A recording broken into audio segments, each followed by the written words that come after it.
একটি গ্রামে একজন বাস করতেন যিনি খুবই গরিব ছিলেন, যে সর্বদা ভাবতো আমার জীবনে পরিবর্তন কবে আসবে, যখন আমি আমার গরিবী জীবন থেকে বেরিয়ে আসতে পারবো।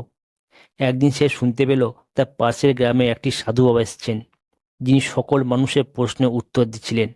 এই খবর শুনে ওই গরিব মানুষটি জঙ্গলের রাস্তা দিয়ে তার বাড়ি যাচ্ছিল, কিন্তু যেতে যেতে রাত্রি হয়ে গেছে, তাই সব অন্ধকার হয়ে গেছে।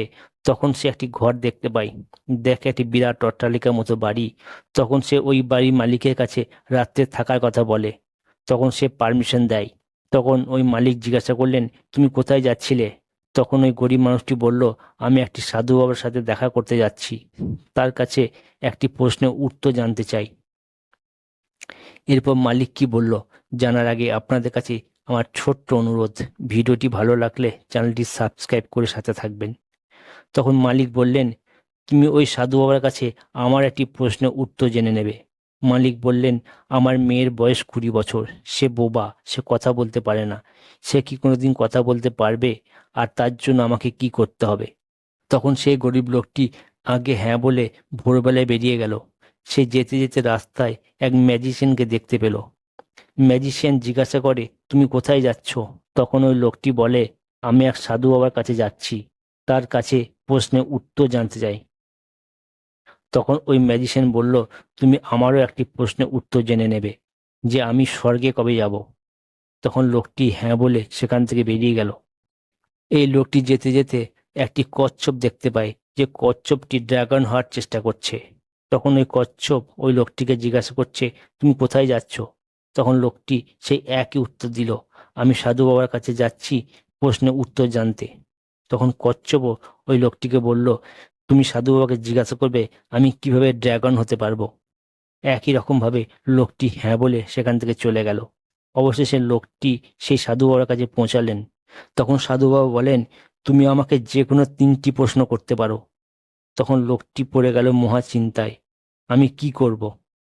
আমি আমার প্রশ্ন জিজ্ঞাসা করব, নাকি ওই 3জনের প্রশ্ন জিজ্ঞাসা করব? তখন লোকটি ভাবলো, আমার প্রশ্ন তো একটাই, গরিবের জ্বালা থেকে কিভাবে মুক্ত হতে পারবো। তাই সে ভাবতে লাগলো, আমার প্রশ্ন তো খুবই ছোট, বরং ওই 3জনের প্রশ্ন জিজ্ঞাসা করি। তখন সে কচ্ছপের প্রশ্ন জিজ্ঞাসা করে। তখন সাধু বাবা বলেন, যখন কচ্ছপ নিজের কবল থেকে বেরোবে তখনই সে ড্রাগন হতে পারবে। এরপর সে ম্যাজিশিয়ানের প্রশ্ন জিজ্ঞাসা করে। তখন সাধু বাবা বলেন, যখন ওই জাদুঘর নিজের জাদুকরি ছড়ি অন্য কাউকে দিয়ে দেবে তখন সে স্বর্গে চলে যাবে। এবং এরপর শেষমেশ ওই লোকটি ওই বাড়ির মালিকের প্রশ্ন জিজ্ঞাসা করে। তখন সাধু বাবা বললেন, যখন ওই মেয়েটি তার জীবন সাথী পেয়ে যাবে তখন সে কথা বলতে শুরু করবে। তখন লোকটি ওই 3জনের 3টি প্রশ্ন নিয়ে ওই রাস্তা দিয়ে ফিরে যাচ্ছে। তাই প্রথমে কচ্ছপের সাথে দেখা হলো। তখন লোকটি ওই কচ্ছপকে বলল, তোমাকে তোমার জায়গা ছাড়তে হবে। যখনই কচ্ছপ নিজের জায়গা ছেড়ে দিল তখন সে ড্রাগন হয়ে গেল। তখন কচ্ছপের ওই জায়গা থেকে সেই লোকটি অনেক মণিমাণিক্য মুক্ত পেল। এরপর যেতে যেতে সেই জাদুকরের সাথে দেখা হলো, যে স্বর্গে যেতে চাইছিল। তখন ওই লোকটি বলল, তোমার জাদুকরি ছড়ি অন্য কাউকে দিতে হবে। তখন জাদুকর সেই ছড়িটি ওই লোকটিকে দিয়ে দিল এবং সে স্বর্গে চলে গেল। এরপর লোকটি শেষমেশ সেই বাড়ির মালিকের সাথে দেখা করলো আর বলল, যখন আপনার মেয়ের কোনো জীবনসাথী পেয়ে যাবেন তখন থেকে সে কথা বলতে শুরু করবে। তাই ওই বাড়ির মালিক ওই লোকটার সাথে ওই মেয়েটি বিয়ে দিয়ে দিল এবং মেয়েটি কথা বলতে শুরু করলো।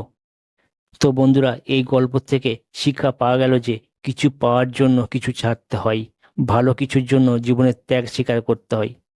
যেমন কচ্ছপকে নিজের জায়গা ছাড়তে হয়, তার জন্য সে ড্রাগন হতে পারলো। জাদুঘর তার জাদুঘরি ছড়ি ওই লোকটাকে দিল, তাই সে স্বর্গে যেতে পারলো। আর বাড়ির মালিক তার মেয়ের বিয়ে ওই লোকটার সাথে দিল, তাই তার মুখে কথা বেরোলো।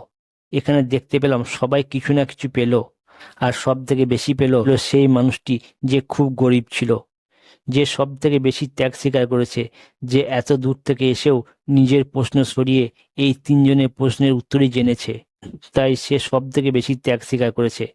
তাই এখানে আমরা জানতে পারলাম, জীবনে বড় কিছু করতে গেলে sacrifice is the most important thing. Without sacrifice you can not do anything.